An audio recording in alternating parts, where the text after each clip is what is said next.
once, twice, thrice. Did you know that those are the only words of their type?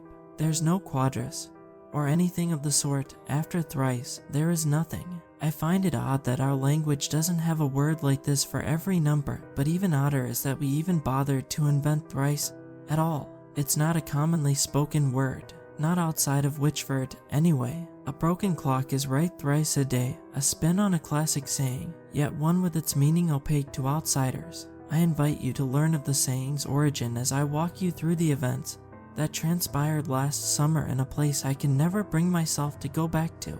The clock tower stood tall in the British village of Witchford, visible from any street. Not exactly a huge feat when your village only has 6 streets, but it still stood proudly at the center. It was always able to see you. Lights behind the clock faces illuminated them at night, easy to mistake for the moon at a quick glance of the skyline. Their harsh white glow, a reminder of the passing minutes. The hourly chimes echo this to those even without a direct line of sight. If anything about Witchford was eerie to newcomers, this clock tower wasn't. To me, though, it was just there to tell me when my shift ended. The local corner store I worked at had a window directly facing this tower. One day, on a Sunday, at precisely 1:07 p.m., the hand stopped moving. I didn't notice until a customer I was serving chuckled slightly. "I can't believe it's been 1:07 for nearly an hour," her sarcastic tone still not cluing into what exactly she meant. I didn't clock onto the joke until she showed me her watch and gestured towards the clock tower. Sure enough, it was 2 p.m., yet the tower told otherwise. "Well, I guess it'll be right again tomorrow," I joked. "Twice if we're lucky." On her way out, she told me that she was going to inform Tobias. I'm sure he already knows, but there's no harm in me just making sure. Tobias was the clock keeper, his house attached to the tower. I've never been inside, so I'm not sure whether he technically lived in the tower or next door. I suppose that depends on whether the buildings connect internally. Either way, the tower was his responsibility, as it had been for the past 50 years since his father tragically died after falling from the tower. At 5 p.m., as I finished work, I heard the familiar 5 chimes, seeming to confirm that the tower had been fixed. I never stopped to realize that the chimes continued to be eerily missing the rest of the day, nor did I look at the tower. In the morning the next day, as I left my house for a walk in the summer heat,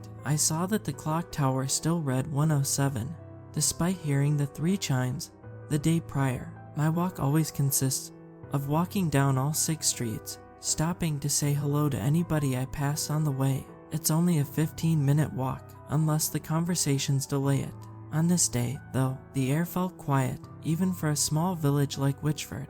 Things felt particularly more melancholy than normal. By the end of my walk, I hadn't seen a single person. That was as I got to the final street, the one that goes right through the center of our village, right past the clock tower. I could see Rob, Witchford's lone police officer, standing at the doorway. His hat was held solemnly in his hands, a gesture that he reserves usually only for church services. By the time I got to the clock tower, he had gone to sit in his car. I could hear other officers on his radio, confirming that they were on their way to the location. His car window had been rolled down, so I stopped to say hello. "Morning," I spoke with care to remove emotion from my voice. I didn't know what had happened or how serious the situation was. If something bad had happened, I didn't want to be the oblivious twat who walks in and asks, "Why the long face?" He seemed to not even notice me until I had spoken. "Hey."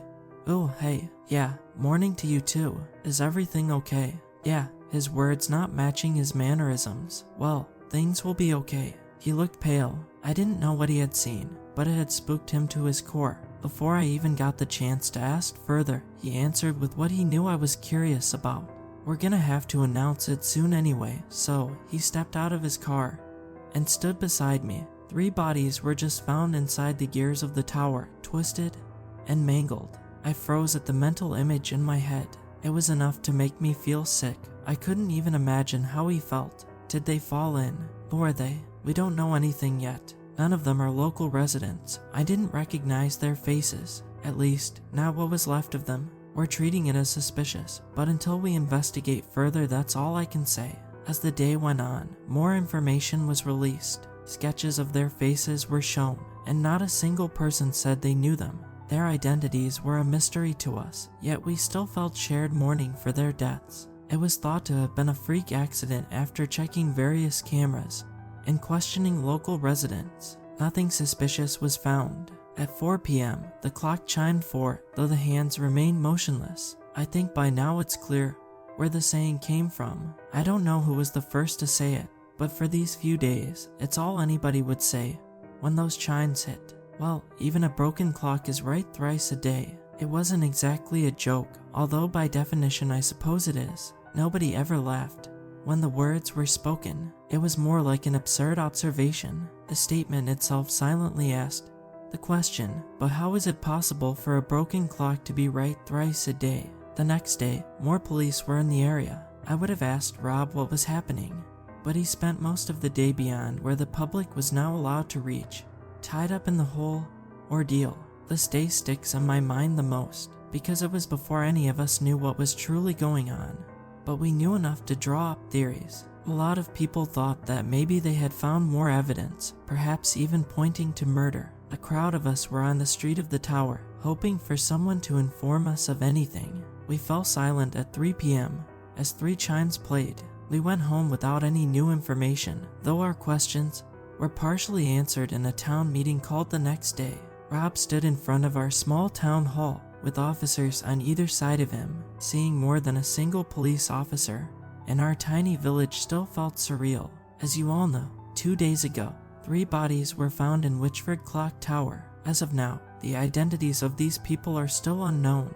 After a few seconds of silence, Rob continued.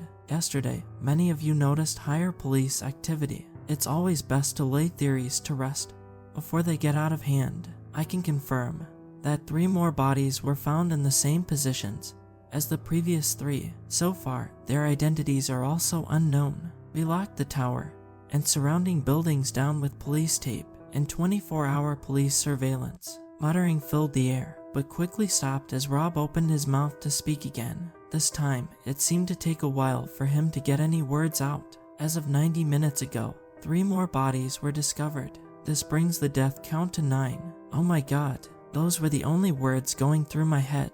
We are treating this as a serial murder investigation. Given how small our village is, we have been permitted to prevent anybody from entering or leaving. If any exception is needed, please talk to myself or another officer and we will see what we can do. Thank you. As he walked away and back towards the clock tower, an uproar of questions were being yelled at him. They didn't continue for long as 2 chimes echoed through the streets. It was 2 p.m. Rumors started, of course. We're only human, and it's human nature to speculate. One person thought it was a psychological experiment. There's no bodies, that's why they won't show them. I can handle seeing a bit of gore. They'd show us if it was real. Many started tracking down the original plans for the clock tower in hopes of finding a secret entrance. How else would those final 3 bodies have snuck past the ongoing investigation? Some would whisper of ghosts, a spirit come to haunt our town, to taunt us, showing us what would happen to us if we don't do its bidding. They were quickly laughed off, but perhaps only out of denial. Everyone had noticed the pattern, of course, as I'm sure you have, too. The chimes, they started as 5, then 4, then 3, then 2. Were they counting down? It was the second day of this village-wide lockdown, July 6th. I had decided to head down to the clock tower at 12:55, at least as close to it as I could get. But as it turns out, I wasn't the only one with this mindset. The whole village was there. The entire life of our town gathered ironically around the only spot with any recent deaths. Tobias was nowhere to be seen. However, I figured the police were probably talking to him again, trying to get any information that they could. At 12:59, the entire crowd fell silent. They were all waiting for the chime, unsure of what to expect.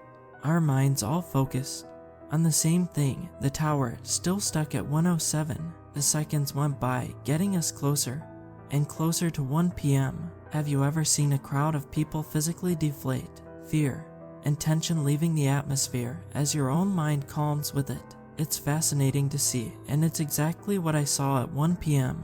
when no chimes were heard. Not a single one. It did not chime once, nor twice, nor thrice. Only a few minutes went by and people were already leaving the crowd when Rob stepped out of the tower. He whistled loudly to get everyone's attention. We were all dreading for him to inform us that 3 more bodies had been found. Instead, we learned that only 1 had turned up. Somehow, this was so much worse than 3 because this one wasn't a stranger. It was Tobias. No more bodies ever showed up after that. A few weeks went by, the lockdown was lifted, and no further evidence was ever found. The clock was eventually repaired, albeit now with no clock keeper. Our atmosphere was the final death. It had become so bleak. It seemed to be over, but the memories would forever be with us, the fear imprinted in our minds. I was at work one day, staring at the now working clock, when a customer walks in and hands me a wallet. This was on the floor outside.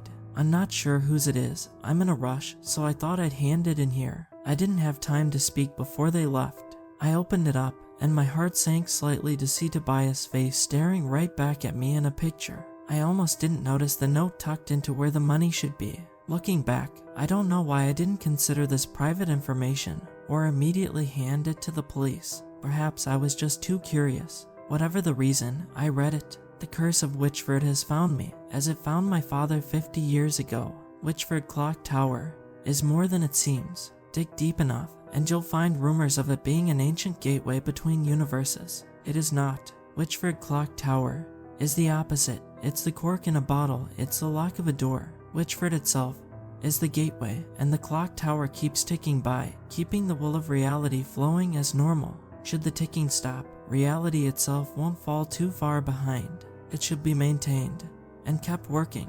The clock keeper is the locksmith of our world. All universes have their own. Ours happens to be at the heart of our village. I do not know what entity controls the towers across universes, but I do know that they require a sacrifice every 50 years. I missed my cue. On July 1st, I was supposed to die along with every clock keeper in every universe. But I was stupid. I didn't believe what my father had told me.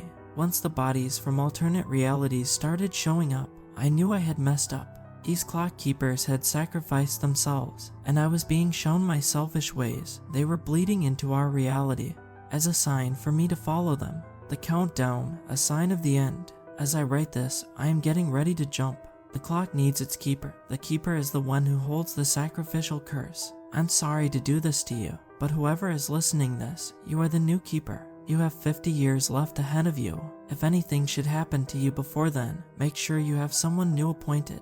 If the curse has no single bearer, I fear the entire village may be its bearer. To the new clock keeper, good luck. I'm ashamed to admit this. I left town the next day.